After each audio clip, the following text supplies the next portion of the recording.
Smart FM. Smart Career. Hai Smart Listeners, di podcast Smart Career kali ini kita akan berbincang tentang negosiasi. Kayaknya negosiasi ini nggak specifically ada di satu pekerjaan aja, tapi kayaknya semua pekerjaan butuh negosiasi ya. Baik untuk Anda bersama dengan rekan Anda atau klien Anda. Dan pastinya ini menjadi skill yang utama supaya kita bisa sukses juga dalam berkarir. Dan hari ini Audrey akan berbincang tentang negosiasi bersama dengan founder Heidi Creative Talent and KOL Management, ada Nikita Rosalini. Hai Kak Nikita. Halo. Negosiasi sejak berkarir dari TV sampai dengan sekarang di Heidi Creative sepenting apa menurut Kak Niki? Paling penting ya, negosiasi dan attitude. Negosiasi dan attitude. Ya, itu kombinasi yang bisa membuat kita bertahan di mana aja di hutan belantara ini. Ya. Karena dengan kita punya negosiasi yang baik dan attitude yang baik, itu kita bisa membawa diri dan orang lihat kita jadi respect.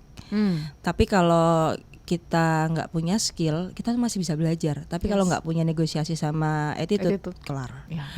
Nah, salah satu kenapa aku bilang penting itu karena cara kita jualan, cara kita terima brief, cara kita ngerevisi orang lain itu kan seputar yang ada di pekerjaan kita semua. Betul. Nah, itu sangat diperlukan teknisnya. Oke. Dan kalau kita ngomongin tentang negosiasi kan tadi dibilang negosiasi dan attitude gitu ya. Emang attitude seperti apa sih yang dibutuhkan dalam kita bernegosiasi sehingga negosiasi ini bukan menang kalah ya? Karena masih banyak mindset negosiasi itu ya menang kalah. Padahal sebenarnya kan win-win solution. Yes. Gitu. Gimana kan kita? Contoh nih, ada 2 contoh ya. Satu, attitude. Kalau ada yang WhatsApp ke saya, ping. Oke. Atau mau endorse Kak, itu udah saya auto block. Mau itu dia klien besar, mau itu dia siapapun, saya auto block. Karena saya udah tahu, kelihatan. Yes. Ini kalaupun deal nggak enak jalannya, mending nggak usah deh. Yes. Tuh. Yang kedua, jualan. Oke. Sering nggak ada teman jualan, beli daganganku dong. Banyak ya ya, banyak. Pasti beli karena kasihan, Nggak enak. Yes. Tapi kalau kita punya negosiasi, teknik yang benar, attitude yang benar, kita tuh nggak akan beli dong.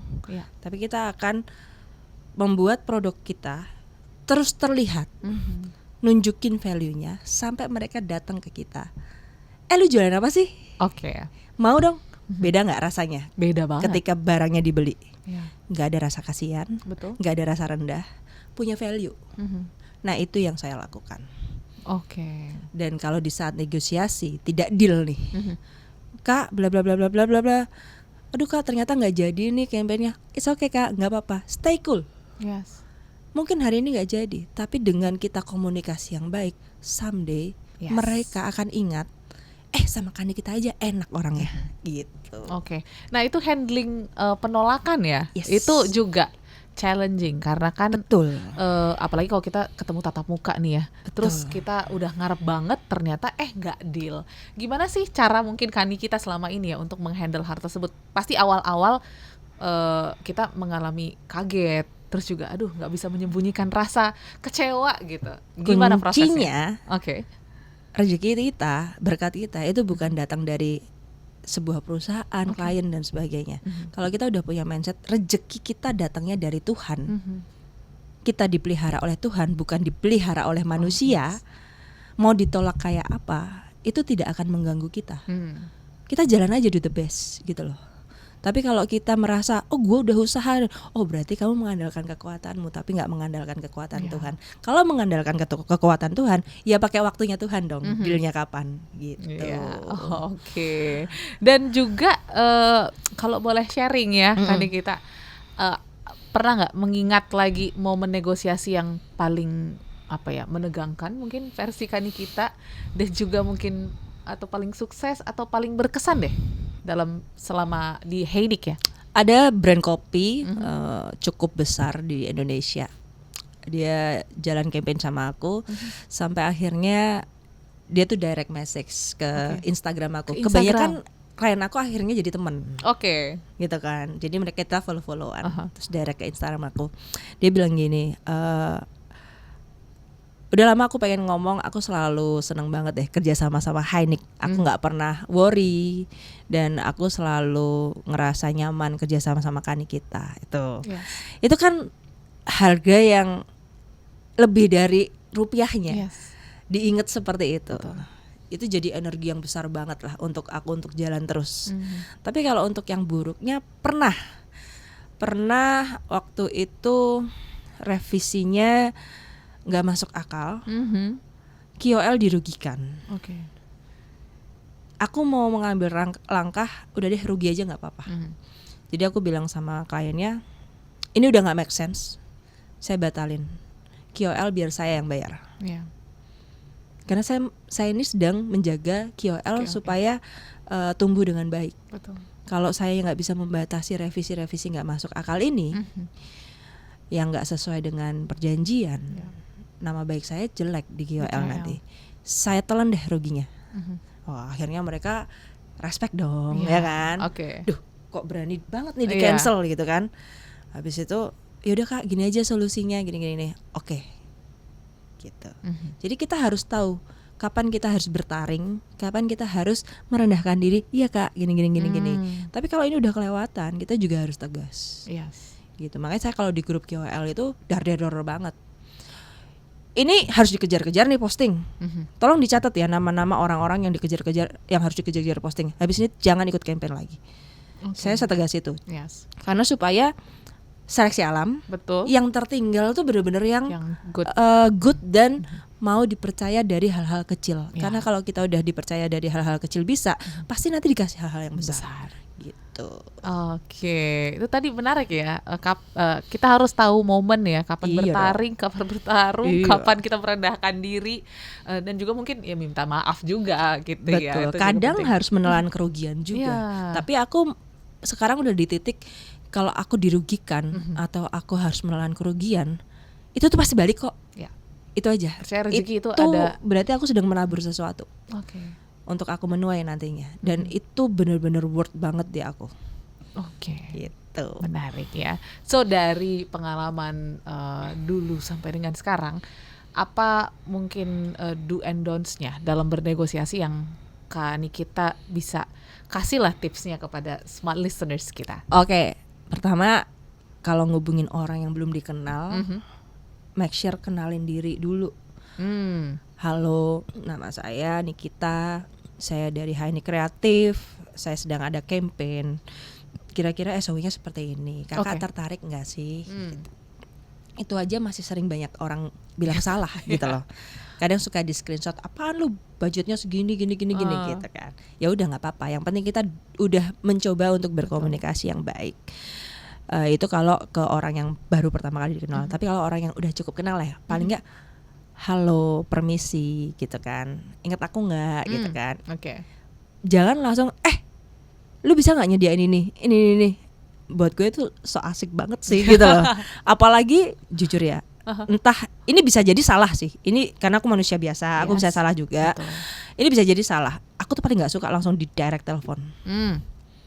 Paling tidak suka. Tanpa menginformasikan terlebih dahulu ya. Pertama, nggak tahu aku sedang bisa mengangkat telepon atau enggak. Betul. Kedua, informasi yang di telepon itu kadang habis itu aku lupa. Ya. Tapi kalau di WhatsApp aku bisa baca lagi. Betul. Dan ada buktinya. Lu minta apa sih gitu loh. Jadi kadang kalau sampai ada nomor nggak dikenal atau bahkan temenku sendiri pun telepon tanpa permisi, aku kadang cranky gitu loh. Gitu loh. Makanya aku sangat respect buat teman-teman yang Nik bisa ditelepon jam berapa? Oke, jam segini ya gitu. Yes. Jadi aku juga nggak tahu apakah itu sakit mental atau apa ya. Tapi memang aku tuh ketika terima telepon tuh nggak tahu ada kegiatan yang lain, takutnya ke distract juga mungkin kan, gitu loh. Jadi aku tuh kadang kalau nerima telepon yang aduh apa sih nih kok berdiri gitu loh. Padahal WhatsApp aku ratusan, tung gitu kan. Tapi begitu ada telepon masuk tuh kayak apa sih ini gitu loh. Kalau bisa jangan langsung nelpon, Yes. tanya dulu bisa ditelepon nggak gitu. Ya, itu skill yang mahal sih Iya. untuk bisa memahami Iya. kondisi orang yang akan kita hubungi ya. Iya, itu era sekarang tuh nggak semua orang tahu gitu loh. Kalau orang tuh nggak semuanya suka langsung ditelepon direct gitu. Betul. Jadi kita menghargai juga aktivitas yang dilakukan oleh calon klien ya, Iya. ataupun teman kita yang ingin kita bernegosiasikan Yes. gitu. Nah, yang terakhir mungkin ya, Kak Nikita. Ini kan sekarang proses negosiasi ini udah semakin canggih ya. Ya tadi kita ngomongin dari dunia digital juga Yes. kita bernegosiasi. Kalau dulu mungkin harus tatap muka, kita Yeah. bisa tahu apa ya, gerak tubuh ataupun juga bahasa mimiknya. Sekarang karena menggunakan Buka chat gitu ya. Kadang kan kita nggak tahu ya orang ini beneran mungkin seneng sama produk kita, negosiasinya seneng atau enggak. Nah itu gimana menghilangkan overthinking yang muncul dalam proses negosiasi? Nggak usah berharap lebih dulu. Nggak usah berharap lebih dulu. Do the best aja. Penawaran datang, kita kasih.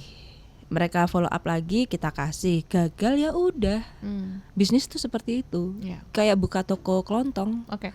Nanya dulu ya udah. Ada yang beli oke. Yang penting tokonya udah jadi. Yeah. Tapi nggak semua orang harus beli juga, Mm. gitu. Tanya-tanya juga boleh, gitu. Oke, itu mindset yang utama sih ya, Iya. saya, karena banyak orang yang baru di chat mau nanyain aja kita udah baper, ini kira-kira berapa itu? Nah, itu yang harus itu dihindari capek. ya. Kita sendiri juga akan capek sekali kalau udah dapet yang seperti itu. Jadi kita harus let it go aja, do the best aja. Jangan mikir duit kita dari si klien itu, duit kita dari calon ini. Rezeki itu bisa dari mana aja loh. Iya. Jangan batasin Tuhan, gitu loh.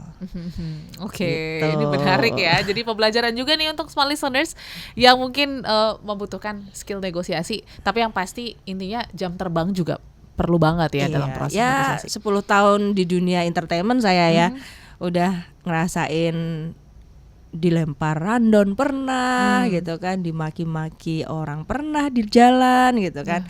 Itu membuat saya akhirnya di titik ngapain sih marah-marah gitu kan.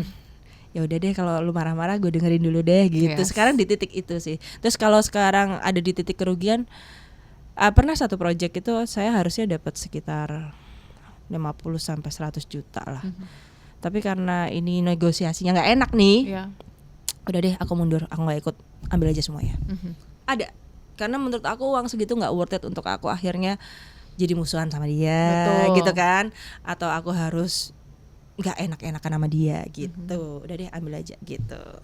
Oke, itu mindset utama yang perlu kita punya ya, small Iya. listeners dalam bernegosiasi. Semoga negosiasi apapun yang Anda lakukan bisa berhasil dan bisa mencapai kesepakatan yang sama-sama mengenakan ya antara kedua belah pihak. So thank you Kak Nikita, insight-nya pada podcast Smart Career kali ini. Kita akan ketemu di episode berikutnya. Sampai jumpa small listeners. Smart FM. Smart Career. Make your future better.